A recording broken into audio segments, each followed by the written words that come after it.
इंतहाई काबिल एहतराम और इज़्ज़त के लायक मेरे प्यारे मोअज़्ज़ज़ सामीन और दिल के बहुत ही करीब प्यारे होम्योपैथ डॉक्टर्स, स्पेशल्स आपके लिए क्लिनिकल प्रैक्टिस के अंदर हम डिस्कस करते हैं।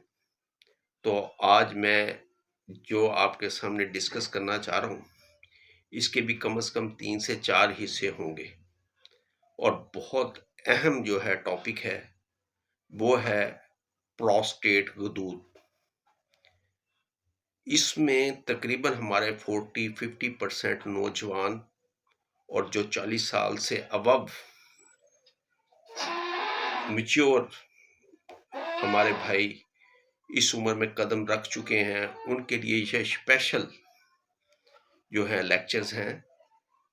प्रोस्टेट गदूद का बढ़ना, इसके साइज में इजाफा हो जाना, गदूद के अंदर प्रोटीन लेवल का बढ़ जाना यानी साइज का इजाफा हो जाना, प्रोस्टेट गदूद के अंदर जो है शदीद सख्ती का आ जाना, फिर इन्फेक्शन का पैदा हो जाना, और सबसे बड़ी बात कि बात हद से बढ़ जाए तो ऑपरेशन की तरफ नौबत पहुंच जाती है और बात कैंसर तक चली जाती है।